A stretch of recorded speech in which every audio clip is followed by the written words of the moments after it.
오늘 저는 여러분과 더불어 드리기 위해 태어난 사람이란 제목으로 은혜를 나누겠습니다.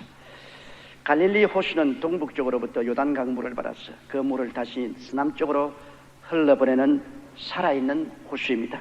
이스라엘에서 가장 중요한 수원으로 전체 물 공급의 35%를 담당하고 있습니다. 이 호수에는 18종류의 물고기가 살고 있는데 연간 어획량이 5,000톤에 달하고 있습니다. 게다가 1964년 완공된 파이프라인을 통해 이스라엘 전역에 물을 공급함으로써 불모의 땅을 초지와 농장으로 만들었습니다. 그러나 그와 정반대로 사해는 요단강으로부터 매일 500만 톤의 물을 받지만 어느 곳으로도 물을 내보내지 않고 혼자 가지고 있습니다. 그렇기 때문에 태양열에 물이 증발되고 염분이 쌓여서 죽음의 바다로 변해버리고 말았습니다. 얼마나 염분이 많은지 염도가 보통 바닷물 6%보다 무려 5배가 넘는 25%에서 30%가 됩니다. 이런 물에서는 절대로 생명체가 살아갈 수 없습니다. 오히려 물 위에 소금 결정들이 떠다니고 이것이 모여 소금 기둥을 이루고 있습니다. 이러므로 다 같은 요단강물을 받아들이지만은 갈릴리 호수는 받아들인 것만큼 내보냄으로 살아있는 호수가 되고, 사해는 받아들인 물을 내보내지 않고 자기가 품고 있으므로 소금바다가 되어 죽음의 바다가 되고 말한 것입니다. 첫째로 우리가 섬기는 하나님은 주시는 하나님인 것입니다. 달라고 하는 하나님이 아니십니다. 천지와 만물을 창조하셔서 이것을 사람들에게 주시고 사람들에게 복을 나려 주셨습니다. 창세기 1장 27절로 28절에 하나님이 자기 형상 곧 하나님의 형상대로 사람을 창조하시되 남자와 여자를 창조하시고 하나님이 그들에게 복을 주시며 그들에게 이르시되 생육하고 번성하여 땅에 충만하라. 땅을 정복하라. 바다의 고기와 공중의 새와 땅에 움직이는 모든 생물을 다스리라 하시니라. 하나님은 인생을 지으셔서 인생에게 복을 주셨지 인생에게 무엇을 달라고 말씀하지 아니하셨습니다. 아담에게는 돕는 배필을 주셔서 독처하지 않고 돕는 배필과 함께 행복하게 살라고 말씀하신 것입니다. 그리고 그들에게는 또한 아름다운 에덴 동산을 주셨습니다. 극히 아름답고 살기에 좋은 동산도 주님 만들어 주셨고 사람들에게는 만물을 다스리는 권세를 주셨습니다. 창세기 2장 15절에 야훼 하나님이 그 사람을 이끌어 에덴 동산에 두사 그것을 다스리며 지키게 하셨다고 말씀한 것입니다. 그럼에도 불구하고 사람은 하나님을 반역하고 배반하고 하나님을 떠났으나 하나님은 타락하고 배반한 인생을 구원하기 위해서 또 독생자를 주셨습니다. 하나님 유일하게 그 영광의 광채시요 본체의 형상인 아들을 주셨습니다. 하나님이 세상을 이처럼 사랑하사 독생자를 주셨으니 이는 누구든지 저를 믿으면 멸망하지 않고 영생을 얻으라고 요한복음 3장 11절에 말씀하고 있는 것입니다. 그리고 예수님은 우리를 위해서 십자가에서 몸을 찢고 피를 흘려주셔서 우리에게 용서와 의와 영광을 주시고 거룩함과 성령 충만을 주시고 치료와 건강을 주시고 아브라함의 축복과 형통을 주시고 부활과 영생과 천국을 주신 것입니다. 마태복음 7장 11절에 너희가 악한 자라도 좋은 것으로 자식에게 줄 줄 알거든 하물며 하늘에 계신 너희 아버지께서 구하는 자에게 좋은 것으로 주지 않겠냐고 말씀한 것입니다. 그러므로 우리가 섬기는 하나님은 우리에게 해와 달과 별들과 모든 것 이 세상의 것을 주셨습니다. 하나님이 주시지 않은 것 하나도 없습니다.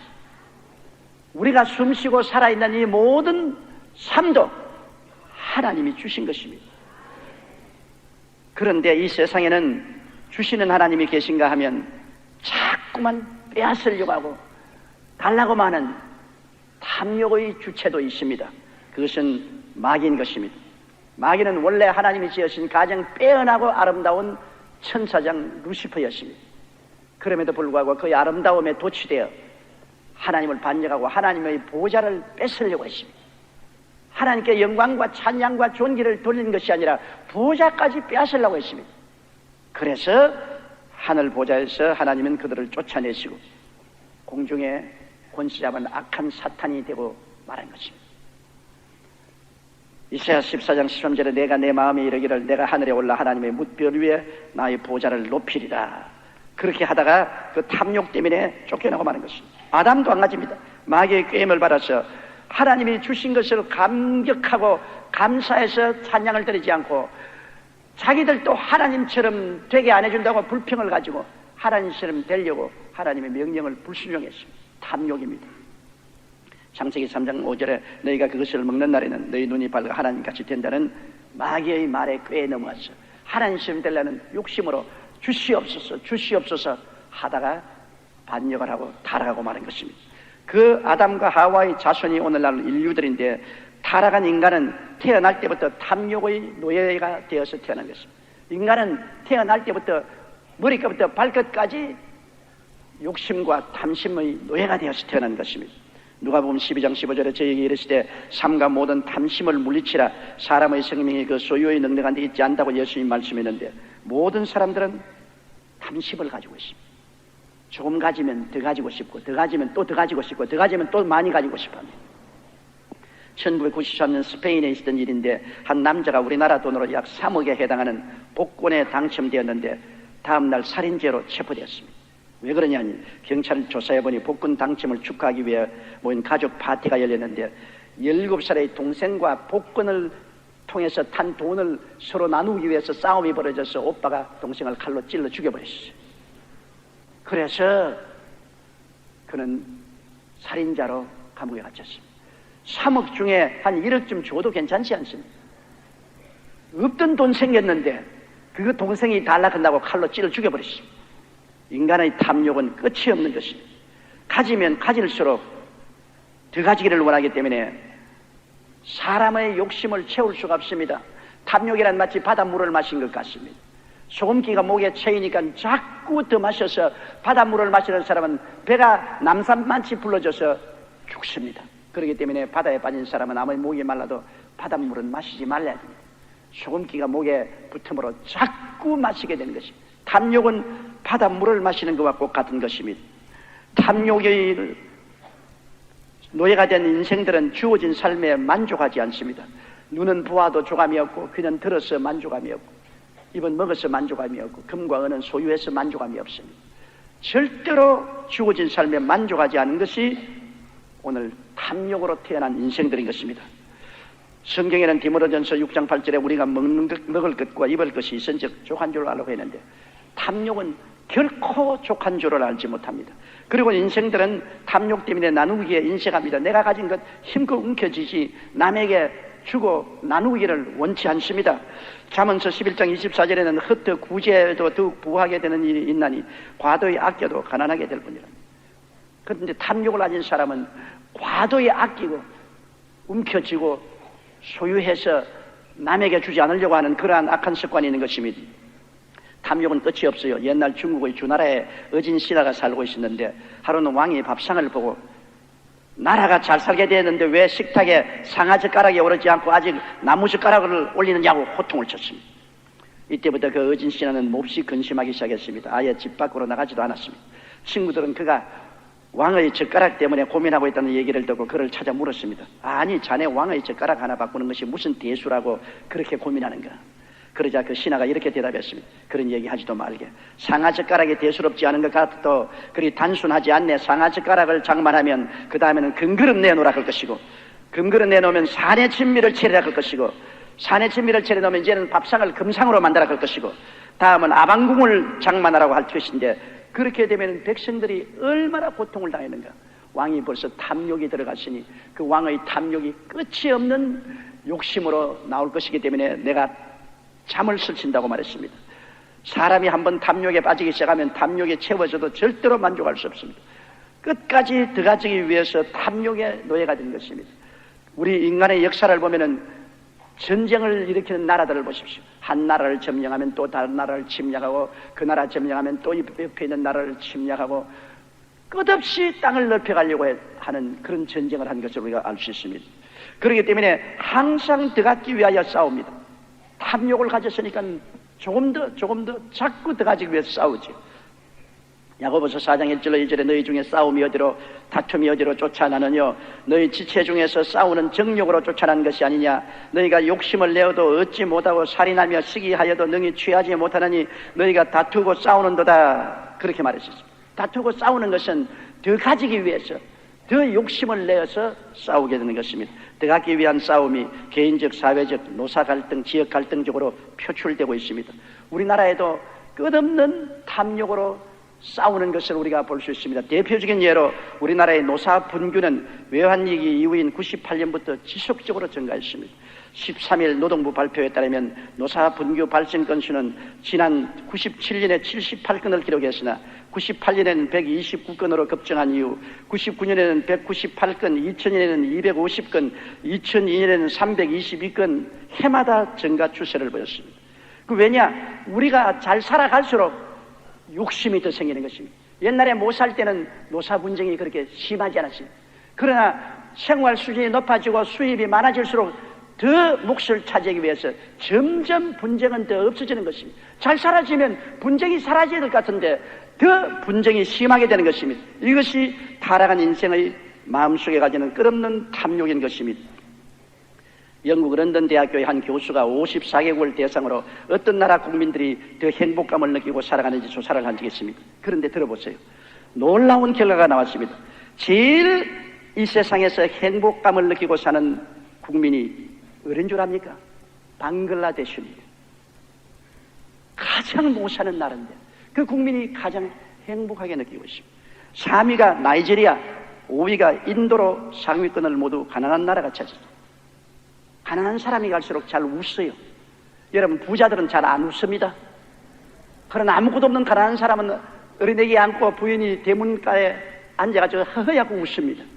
탐욕이 없음으로 말미암아 그만큼 해방되고 자유롭습니다. 반면 최강독이라 하는 미국은 행복지수에서 54개국 중에 46위, 일본은 44위, 독일은 42위를 차지했고 복지국가로 유명한 스위스가 41위, 자유의 나라 프랑스가 37위, 영국이 32위, 우리나라는요, 국민의 행복과 만족도가 23위에 그쳤습니다. 방글라데시보다 우리는 천냥지차로 다르게 잘 삽니다. 그런데도 우리나라는 행복지수가 23위에 그쳤습니다. 조사에 의하면 일정한 소득 수준이 넘으면 오히려 소득이 늘어갈수록 행복에 마이너스 영향을 미친다고 말합니다. 여러분, 탐욕의 노예가 된 인간은 가지면 가질수록 더 가지고 싶어합니다. 그리고 그 탐욕으로 인해 오히려 행복을 잃고 불행한 존재가 되어버리고 마는 것입니다. 욕심이 있는 이상은 결코 행복하지 못합니다. 욕심은 욕심을 낳고, 욕심은 불만을 낳고 미움을 낳습니다. 그렇기 때문에 우리가 많이 가진다고 결코 인생은 행복하지 않습니다. 가진 것을 감사하고 만족할 줄 알아야 행복하게 되는 것입니다. 그러므로 여러분, 우리가 나는 좀 더 좋은 집이 있으면 만족하겠다, 더 좋은 옷을 입으면 행복하겠다, 더 돈이 많으면 행복하겠다, 그렇게 생각하지만 실상은 그것이 행복의 근원이 아닙니다. 행복은 현재 주어진 삶을 기쁨과 감사로 받아들이는 것입니다. 어찌하여 세계에서 가장 가난한 나라는 방글라데시 국민이 행복지수 1등입니까? 가진 것이 없어도 만족하게 인생을 사는 그것이 행복을 가져올 수 있는 것입니다. 그래서 우리 예수 믿는 사람들은 이 탐욕의 노예 생활에 된 옛사람을 벗어버리고 새 사람이 되었는데, 어떤 새 사람이 되었느냐? 드리기 위해서 태어난 사람이 된 것입니다. 예수 믿는 사람은 무엇이냐? 받기 위해서 태어난 사람이 아니라 드리기 위해서 태어난 사람들인 것입니다. 우리는 옛사람이 죽고 새사람으로 태어났습니다. 고린도후서 5장 11절에 그런즉 누구든지 그리스도 안에 있으면 새로운 피조물이라. 이전 것은 지나갔으니 보라, 새것이 되었더라. 예전에 탐욕의 종이 되었던 아담의 후예들은 지나가 버렸다. 보라, 그리스도 안에서 새 사람이 되었다. 옛사람, 아담의 사람, 탐욕의 사람이 그리스도와 함께 십자가에서 죽어버렸었습니다. 로마서 6장 2절로 3절에 그럴 수 없느니라. 죄에 대하여 죽은 우리가 어찌 그 가운데 더 살리요? 무릇 그리스도 예수와 합하여 세례받은 우리는 그의 죽으심과 합하여 세례받은 줄을 알지 못하며, 그리스도와 함께 죽고 물에 장사지내버린 것이 세례인 것입니다. 갈라디아 5장 24절에 그리스도 예수의 사람들은 육체와 함께 그 정과 욕심을 십자가에 못 박아버립니다. 주님과 함께 십자가의 정과 욕심을 못 박아버리고 함께 세례를 통해서 물에 장사지내버리고 옛사람을 벗어버리고 새 사람으로 부활한 것입니다. 그 새 사람은 뭐냐? 달라는 사람이 아니라 드리는 사람으로 거듭났다는 것을 우리가 알아야 되는 것입니다. 새 사람, 새 생명, 즉 그리스도의 생명에 참여한 사람은 새로운 피조물입니다. 로마서 6장 4절로 11절 우리 다 같이 소리내어 읽어보십시다.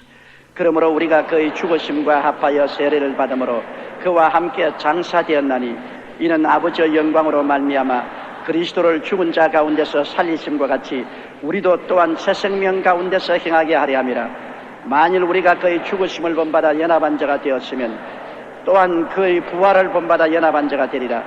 우리가 알거니와 우리 옛사람이 예수와 함께 십자가에 못 박인 것은 죄의 몸이 멸하여 다시는 우리가 죄에게 종노릇하지 아니하려 하매니 이는 죽은 자가 죄에서 벗어나 의롭다 하심을 얻었음이니라. 만일 우리가 그리스도와 함께 죽었으면 또한 그와 함께 살 줄을 믿노니 이는 그리스도께서 죽은 자 가운데서 사셨음에 다시 죽지 아니하시고 사망이 다시 그를 주장하지 못할 줄을 알미로다. 그의 죽으심은 죄에 대하여 단번에 죽으심이요 그의 살아심은 하나님께 대하여 살아심이니 이와 같이 너희도 너희 자신을 죄에 대하여는 죽은 자요 그리스도 예수 안에서 하나님을 대하여 산 자로 여길지어다.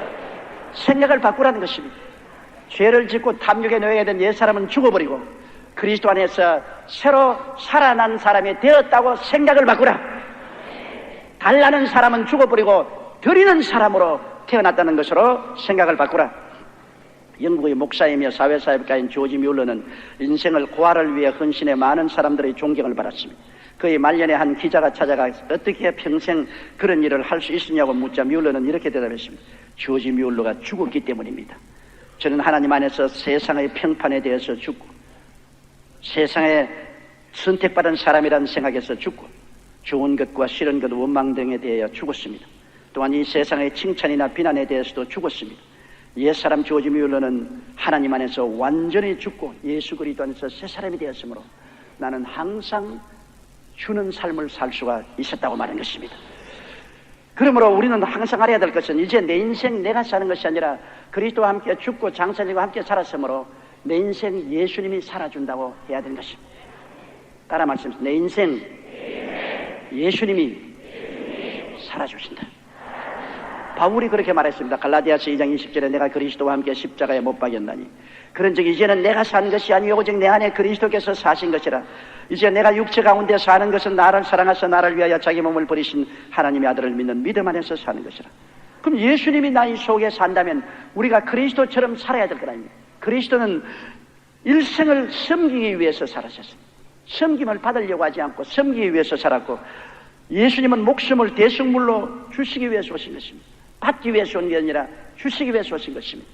마가복음 10장 43절로 45절에 너희 중에 그렇지 아니하니 너희 중에 누구든지 크고자 하는 자는 너희를 섬기는 자가 되고 너희 중에 누구든지 어뜸이 되고자 하는 자는 모든 사람의 종이 되어야 하리라.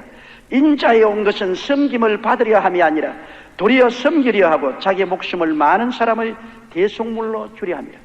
우리가 그리스도의 형상을 닮아 부활했었으면 그리스도가 우리 속에 살고 계심으로 우리도 섬기기 위해서 살고 드리기 위해서 사는 새로운 삶을 살아야만 되는 것입니다. 주고 섬기고 나누기 위하여 복을 주시는 것입니다. 우리가 주님께 복 달라고 기도 많이 하잖아요. 새해 우리가 다 복 달라고 기도하고 복 받으라고 축복하지 않아요. 왜 복을 받습니까? 이웃을 섬기기 위해서, 더 못 사는 사람에게 드리기 위해서 복을 받으려고 해야 되는 것입니다. 내가 잘 먹고 잘 입고 잘 마시고 더 재화를 축적하고 점점 더 부자가 되려고 구해서는 안 되는 것입니다. 그것은 옛 아담의 성품입니다. 내가 하나님께 복받는 목적이 더 가난하고 헐벗고 굶주리고 소외된 사람을 섬기고 나누어 주기 위해서 복을 달라고 기도해야 되는 것입니다. 그것이 그리스도의 정신인 것입니다. 그래야 진짜 복을 받아요. 누가복음 6장 38절에 주라 그리하면 너희에게 줄 것이니 곧 후히되어 누르고 흔들어 넘치도록 하여 너희에게 안겨주리라. 너희 헤아리는 그 헤아림으로 너희도 헤아림을 도로 받을 것이라고 말한 것입니다. 고린도후서 9장 8절에 이는 너희로 모든 일에 항상 모든 것이 넉넉하여 모든 착한 일을 넘치게 하려 합니다. 넉넉하게 해서 착한 일을 넘치게 하려 합니다. 이번 서남아에 큰 재난이 다가왔을 때 우리 여의도 순복음교회 NGO인 선한 사람들이 제1차로 도착을 했습니다. 듣고 밤잠을 잘 수 없었습니다. 너무나 가슴이 짓누르고 아팠습니다. 그래서 우리 회장님 이영훈 우리 장로님을 이병훈 장로님을 전화로 불렀습니다. 곧장 출동하시오. 미처 우리 당회를 열어서 추가 예산을 신청할 시간이 없으니까 내가 당회장으로 정권을 행사할 테니까 25만 불 약과 모든 것을 가지고 빨리 출발하시오. 그래서 우리 한국에서 서남아지구 해일을 당해서 고통당하는 사람에게 제1차로 우리가 출발한 것입니다.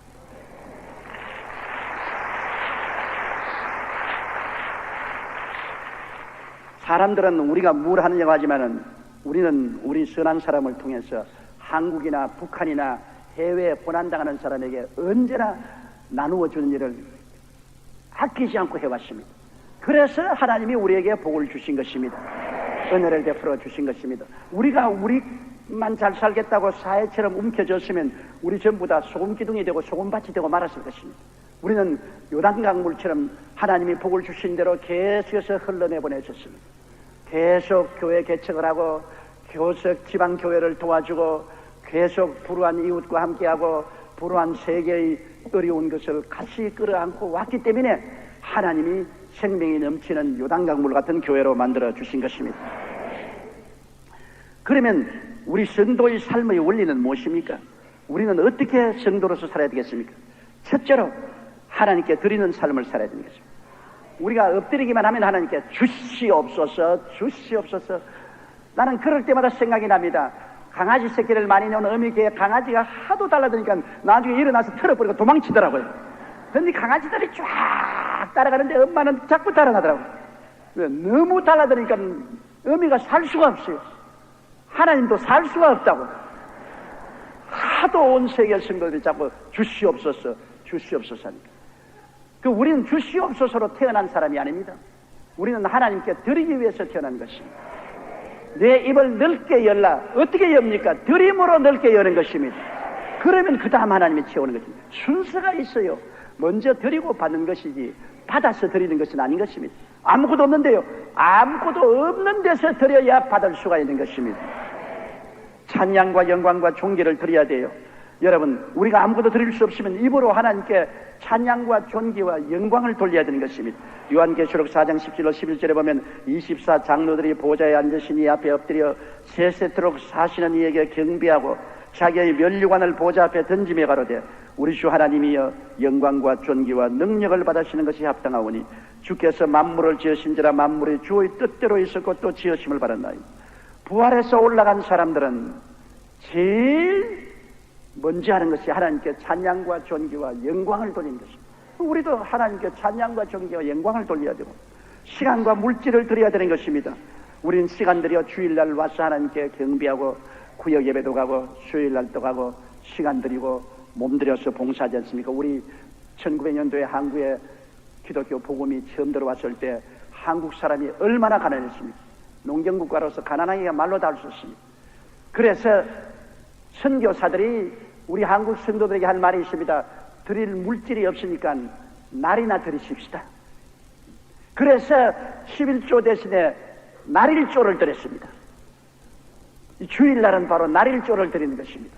반드시 주일날 와서 하나님을 경배하는 시간을 주님께 드리십시오. 그런 정도로 가난했지만은 시간은 드릴 수 있잖아요. 그리고 몸들여서 봉사하고 하나님께 감사를 드린 것입니다. 헌신 봉사를 드림으로 하나님께서 우리에게 부어줄 수 있는 그릇을 우리가 예비하는 것입니다. 시편 91편 14절 16절에 하나님이 가라사대 제가 나를 사랑한 적 내가 저를 건지리라. 먼저 사랑을 해야 그릇을 준비해야 하나님 것입니다. 제가 내 이름을 안 적 내가 저를 높이리라. 그 다음에 제가 내게 간구하리니 내가 응답하리라. 환난 때 내가 저와 함께 저를 건지고 영화롭게 하리라. 내가 장수함으로 만족하며 하나님의 구원으로 보이리라고 말씀하신 것입니다. 둘째로 우리 예수 믿는 사람의 삶의 원리는 이웃을 사랑하고 섬기기 위해서 살아야 되는 거죠. 이것이 우리의 삶의 본연의 모습인 것입니다. 거듭난 우리의 모습은 남에게 섬김을 받으려는 것이 아니라 남을 섬기려고 우리는 거듭난 것입니다. 섬김을 받으려 하지 말고 늘 섬겨야 돼요. 마태복음 7장 12절에 그러므로 무엇이든지 남에게 대접을 받고자 하는 대로 너희도 남을 대접하라. 이것이 율법이요 선지자라고 말하겠습니다. 남을 대접해야 우리에게 은혜가 와요. 추운 겨울날 가난한 집에 과부가 자식들 데리고 바느질 해서 사는데 날은 춥고 눈은 내리고 궁금한데 이웃집에 부잣집에서 떡방아 찍는 소리가 들립니다. 그 애들이 엄마 이웃집에는 떡방아를 찍어, 엄마 떡방아를 찍어, 엄마 우리도 애들이 뭘 합니까? 그러니까 과부로 혼자 사는 엄마에게 둘 앉아가지고 우리도 엄마 이웃은 떡방아를 찍는데 엄마가 앉아서 눈물을 툭툭 흘리다가 그래 떡 먹여주마. 바느질하는 것을 내놓고 부엌에 내려가지만 보리 누룽지를 만듭니다. 보리를 쌀을 씻어서 보리 누룽지를 만듭니다. 애들이 와서 이게 보리 누룽지 아니야? 보리 누룽지가 무슨 떡이야? 가만히 있어. 보리 누룽지가 떡으로 변한단다. 그래서 보리 누룽지를 바구니에 담아서 좋은 보로 덮어서 맛달보고 야 이웃에 가서 이웃집 아주머니에게 어머니가 보리 누룽지를 만들었는데 너무 맛이 있어서 그냥 먹을 수 없어 나누어 먹자고 갖다 드려야 합니다. 그렇게 하는. 아니 난 안 갈래. 내 보리 누룽지 부끄러워서. 여하간 엄마 시킨 대로 하라. 그래서 보리 누룽지를 잘 좋은 수쿠리에 담아가지고서 밥보로 덮어서 이웃에 문을 두니까 종이 문을 열었어요. 들어가서 주인 아주머님 계세요. 왜 어떻게 왔냐? 우리 어머님이요 눈도 오고 날도 구리고 그런데 섭섭하니까 보리 누룽지를 만드는데 너무 맛있다고 좀 나누어 먹으라고 갖다 드리라 그래요. 그래 아주머니가 보더니만 아이고 보리 누룽지 맛있게 만들었네. 엄마에게 맛있게 먹는다고 그래라. 그때 여종을 불러서 얘 부엌에 지금 떡 찌고 있지. 그것 이 그릇에 잔뜩 담아서 보내라. 부엌에서 떡을 찌고 있는 떡을 잔뜩 담아가지고서 얘에게 보냈습니다. 보리 누룽지가 변해서 떡바구니가 되고 마는 것입니다. 왜? 보리 누룽지라도 먼저 드려야 떡을 받아 먹을 수가 있는 것입니다. 드리지 않고 그냥 빈소쿠리 들고 가서 우리도 떡 좀 나누어 먹게 해주시옵소서 한다고 떡 줄 턱이 없습니다. 하나님에게도 드림으로 받는 것이지 내가 받겠다고만 자꾸 부르짖으면 아무것도 받을 수가 없는 것입니다. 그러므로 하나님을 섬김으로 우리도 받을 수 있고 이웃을 섬김으로 이웃에게 대접받아요. 내가 이웃에 대접받겠다고 아무리 어시되어도 아무도 대접 안 합니다. 이웃을 내가 정성으로 섬기면 이웃도 그만큼 대접을 해 주시는 것입니다. 그리고 우리는 나누는 삶을 살아야 돼요. 우리 크리스찬들은 내 혼자만 잘 살겠다고 해서는 안 되는 것입니다. 이 소년이 오병이어를 가지고서 광야에 모인 사람들과 나누니 그것이 주님의 축복을 받아 5,000명을 먹이고 12바구니가 남게 하는 것입니다. 그냥 자기가 가지고 있을 때는 그냥 오병이어요. 이것을 나누겠다고 생각하고 주님 앞에 내놓으니까 그것이 5,000명을 먹이고 12바구니를 남게 하는 기적을 일으키는 것입니다. 세계적인 부호로 유명했던 카네기는 재산을 가지고 죽는 것은 인간으로서 부끄러운 일이라고 명언을 남겼습니다.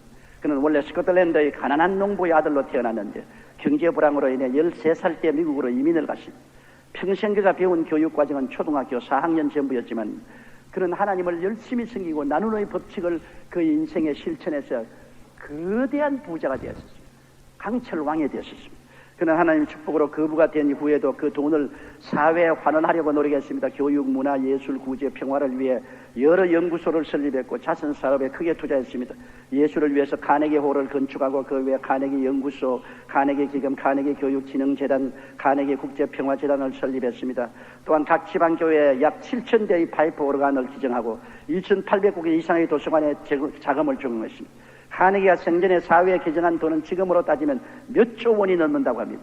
이처럼 그가 늘 나누는 삶을 살았기 때문에 하나님께서 카네기에게 일생에 영혼이 잘 되고 범사에 잘 되며 강건하고 생명을 얻되 넘치게 했게 하고 그 이름이 사후에 길이 늘 사람들의 입에 회자되고 있는 것입니다. 요한일서 3장 18절로 19절에 자녀들아 우리가 말과 혀로만 사랑하지 말고 오직 행함과 진실함으로 하자. 이로써 우리가 진리에 속한 줄을 알고 또 우리 마음을 주 앞에서 굳세게 하리라고 했었습니다. 디모데전서 6장 18절에 선한 일을 행하고 선한 사업에 부하고 나누어 주기를 좋아하며 동정하는 자가 되라고 말씀했습니다. 디모데전서 13장 12절에 오직 선을 행함과 서로 나누어 주기를 잊지 말라. 이 같은 제사는 하나님이 기뻐하신다고 말한 것입니다.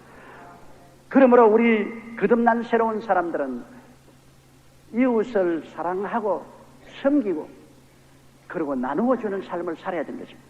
그리고 고난당하는 자를 언제나 돌보고 도와주는 삶을 살아야 됩니다. 야고보 1장 27절에 하나님 아버지 앞에서 정결하고 더러움이 없는 경건은 곧 고아와 과부를 그 환난 중에 돌아보고 또 자기를 지켜 세속에 물들지 아니하는 것이라. 나는 이제 나이도 이거만큼 들었으니까 자기 마누라 자랑해도 욕 안 얻어먹게 돼 있습니다. 젊은 사람이 자기 마누라 자랑하면 팔푼이라 그러는데 나는 이제 나이 70이 되어서 마누라 자랑하는 것 나쁘지 않지 않아요. 내가 우리 집 사람 존경하는 것이 있습니다. 뭐냐면 가난한 사람과 항상 나누는 것입니다. 우리 교인들은 모르겠지만 혼자서 고아원을 세워가지고서 지금 수많은 고아들을 먹이고 입히고 학교 공부를 시키고 있는데 우리의 수입이 들어오면 수입에서 좋은 것 다 모아가지고서 오른손이 한 걸 왼손 모르게 계속 고아원들을 움직여 있고, 여러분 기도원에 가면 가난한 양로원 있지 않습니까? 그 우리 집 사람이 세운 양로원입니다. 양로원 할아버지 할머니 그곳에 한 32명 모시고 자기 친부모같이 매일 돌봅니다. 좋은 것 자고 내게 들어온 좋은 것은 나도 모르게 다 가지고 양로원에 버려버립니다. 우리 성도들이 나 건강하라고 약을 많이 주었는데 약이 없었어요. 그 어디 갔냐 이거는 양로원에 다 갖다 줬어요. 우리 아들이 날 보고 신년에 건강하라고 발 마사지기를 사주었어요. 그래서 나는 거기에다가 전기를 꽂아서 물을 보글보글 끓여서 발 마사지를 하면 좋겠다고 생각하고 아무리 차에도 없어요. 그래서 내가 발 마사지 들어가니까 양로원에 갖다 줬다. 그래서 내가 그 점에 굉장히 존경을 합니다. 나보다 나이는 6살 아래지만은 그래도 그 점에 있어 나보다 훨씬 낫습니다. 왜? 고난당하는 자를 오른손이 하는 것 왼손이 모르게 돋보이는 삶을 살고 있기 때문에 하나님이 그에게 축복을 해 주신 것입니다. 사랑이란 무엇입니까? 베드로전서 4장 8절에 무엇보다 열심으로 서로 사랑할지 사랑은 허다한 죄를 덮는다고 했는데 요한일서 4장 10절 12절을 이렇게 말하고 있습니다. 사랑은 여기 있으니 우리가 하나님을 사랑한 것이 아니요 오직 하나님이 우리를 사랑하사 우리 죄를 위하여 화목제로 그 아들을 보내셨음이니라. 사랑하는 자들아 하나님이 이같이 우리를 사랑하셨은즉 우리도 서로 사랑하는 것이 마땅하도다. 어느 때나 하나님을 본 사람이 없으되 만일 우리가 서로 사랑하면 하나님이 우리 안에 거하시고 그의 사랑이 우리 안에 온전히 이루었느니라. 하나님 어디 계시냐? 사랑을 하면 그게 하나님이 계신 것입니다. 아무리 할렐루야 성령 충만 오 bless the name of the Lord 하고 고함을 쳐도 집에 들어가서 아웅다웅 싸우고 이웃 사람에게 나누어 주기를 원치 아니하고 비난하고 공개하고 남 핥히고 벗기고 짓밟고 하면서 나는 거룩하다 나는 하나님을 사랑한다 완전히 위선자요 거짓말죄인 것입니다. 하나님은 사랑이기 때문에 사랑이 나타나는 곳에 하나님이 와서 계신 것입니다. 사랑이 없는 곳에는 아무리 신령한 죄도 그건 산신령이지 절대로 하나님의 성령의 신령은 아니라는 것을 알아야 됩니다. 왜? 따라 말씀하십시오. 하나님은 사랑이시라. 보십시오. 우리 크리스찬이 하는 모든 종교 행사는 사랑이 제껴지면 그것은 아무리 신령하게 보여도 거짓된 가짜인 것입니다. 그리스도인은 고난당하는 자를 도우며 살아야 합니다. 현재 전 세계의 그리스도인들이 벌어들이는 돈은 매년 6조 5천억 달러로 하나로 계산하면 6,050조 원에 달하며 세계 자원의 3분의 1을 크리스찬들이 소유하고 있다고 월드 크리스찬 엘만의 1998년 통계에 나와 있습니다. 그리스도인들의 1년 평균 수입은 전 세계를 통해서요 개인당 4,500달러로 이는 비그리스도인들의 3배에 달합니다. 보십시오. 예수 믿는 사람 얼마나 축복해 주었는지.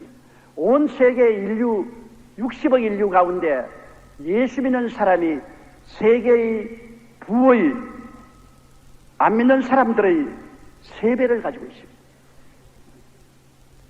세계 자원의 3분의 1을 예수 믿는 사람들이 가지고 있습니다. 얼마나 하나님이 크리스찬들에게 복을 많이 주셨습니다. 이렇게 그리스도인들이 부유하게 된 이유는 무엇입니까? 하나님께서 가난하고 헐벗고 굶주린 이웃에게 나누어 주고 섬기라고 우리에게 복을 준 것입니다. 우리만 잘 먹고 잘 입고 잘 마시고 나만 행복하게 살면 된다. 그렇게 하라고 주님께서 이렇게 크리스찬들에게 복을 준 것은 아닌 것입니다. 우리 한국도 하나님의 엄청나게 복을 많이 주셨는데 왜 그랬을까요? 여기에 1200만의 하나님 백성들을 보고 주님 복을 주신 것입니다. 우리가 하나님 앞에서 이웃을 섬기고 나누고 사랑하고 고난당하는 자에게 도움을 베푼다면 하나님은 우리에게 더 넘치고 놀라운 축복을 허락하여 주실 것입니다. 그리고 우리 예수 믿는 사람 셋째로 우리의 삶의 원리는 자연을 사랑하고 살아야 되는 것입니다. 우리 자연을 무시하면 안 돼요. 우리 한국도 엄청나게 개발하기 때문에 자연을 훼손하잖아요. 뭐 몇십 년 된 소나무를 그냥 배에 내버리고 산을 허물어뜨리고 자연 환경을 훼손하는데, 이것이 인간에게 탐욕을 만족시킬지 모르겠지만 우리의 삶에 거대한 재앙을 가져오는 원인이 되는 것입니다. 사람은 자연과 더불어서 살게 만들어 놓았지 자연을 훼손하고 살도록 만들어 놓지는 않은 것입니다. 동식물을 우리는 돌봐주고 함께 살아야 돼요. 우리 한국 강산에 여기 동물도 식물도 우리와 함께 사는 땅입니다. 우리 땅만 아닙니다. 우리가 사는 이곳에 나무도 풀도 꽃도 지렁이도 벌레도 새도 함께 살게 만들어 놓은 것입니다. 우리 마음대로 우리만 남획하고 살라고 만든 것이 아닙니다. 로마서 8장 21절로 22절에 그 바라는 것은 피조물도 썩어짐의 종로로 단져서 해방되어 하나님의 자녀의 영광의 자유에 이르는 것이라. 피조물이 다 이제까지 함께 탄식하며 함께 고통하는 것을 우리가 안다. 피조물이 다 지금 탄식하고 있어요. 우리 인간의 죄 때문에 고통을 당하고 있습니다. 그러므로 피조물의 주인 되는 우리들은 피조물을 사랑하고 아끼고 돌봐주고 축복해 줘야 되는 것입니다. 그러므로 우리는 하나님의 새로운 피조물로서 하나님이 주신 우리 주위 환경에 자연을 사랑하고 살아야 되는 것입니다. 얼마 전 남아시아에서는 지진 해일로 인해서 15만 명 이상의 사람이 죽고 실종되었죠. 그러나 이 외에도 지구촌 곳곳에 자연재해가 끊임없이 일어나고 있습니다. 유럽 북부에서는 계속된 폭우와 강풍으로 최소 16명이 사망했고 비행기, 선박, 자동차 등 대부분의 교통편이 마비 상태에 빠졌습니다. 영국 북부의 아일랜드에서는 40년 만에 내린 최악의 폭우로 강이 범람하고 인명피해가 속출했습니다. 러시아의 상트베드로부르크는 역시 폭우로 인해 도시 일부가 물에 잠겼고 일부 지하철역이 폐쇄되었습니다. 미국 캘리포니아 주에서는 5일째 장대비가 내리고 또 산에는 폭설이 오고 폭우, 이래서 10일 현재 9명이 사망하고 굉장한 재난이 일어났습니다. 브라질에서는 가뭄과 폭풍우가 한꺼번에 찾아와서 일부 지역에 비상사태가 선포되었습니다. 한국에서도 겨울이 짧아지고 1월 중순에 접어든 지금 오늘 아침에야 조금 눈이 내렸지 눈도 없는 겨울에 그리한 큰 기상 변화가 일어나고 있습니다. 지난달 아르헨티나의 부에노스아이레스에서 유엔 기후변화 협약 총회가 열렸는데 그곳에 참가한 기상 전문가들은 이런 자연재해가 환경 파괴에 따른 재앙이라고 지적했습니다. 그리고 100년 전보다 지구의 온도가 2도 이상 상승하면 제2의 빙하기가 올 수 있다고 경고했습니다. 이 모든 일이 누구의 책임입니까? 바로 우리의 책임인 것입니다. 우리가 자연을 보존하고 돌보지 않고 오히려 이기적인 탐욕으로 자연을 파괴하고 이용하기 때문에 자연이 분노한 것입니다. 자연의 분노는 어마어마하고 무시무시합니다. 오랫동안 짓밟히고 참아있는 것 같지만은 일단 자연이 분노하면 서남아시아에서 본 같은 무지무지한 재앙을 당할 수가 있는 것입니다. 그렇기 때문에 우리 예수 믿는 사람들은 자연도 사랑해야만 되는 것입니다. 자연과 함께 살아야 되는 것입니다. 성경에는 주는 자가 받는 자보다 복이 있다고 말했습니다. 주는 삶, 나누는 삶 속에 행복과 기쁨과 만족이 있습니다. 계속 드리는 삶을 살 때 계속 복과 은혜가 넘쳐나는 것입니다. 하나님은 주는 하나님이죠. 예수님은 주시는 예수님인 것입니다. 예수 그리스도를 구주로 모시고 그를 모시고 그리스도와 함께 사는 우리들은 항상 하나님께 드리고 이웃에게 섬기고 주고 고난에 동참하는 그러한 삶을 살아야 되는 것입니다. 그럴 때 주의 말씀대로 주라! 그리하면 돌려줄 것이니 곧 후회되어 누르고 흔들어 또 넘치게 해서 너희에게 안겨주리라. 다 같이 고개 숙여 기도드리겠습니다. 거룩하시고 영광스러우신 우리 아버지 하나님, 아담의 후손들은 타락한 본성으로 욕심을 부르고 달라고만 합니다. 다오라고 말합니다. 예수 그리스도를 통해서 옛사람이 죽고 거듭난 사람은 주는 사람입니다. 주고 또 주고 또 주고 또 주십니다. 사랑을 드리고 기도를 드리고 도움을 드리고 물질을 드리고 그래서 주모로 살아있는 요단강이 되고 죽은 사해가 되지 않습니다. 새해는 아버지 하나님 그리스도의 원리대로 사는 우리들이 되게 도와주시옵소서. 예수님 이름으로 기도드리옵나이다. 아멘.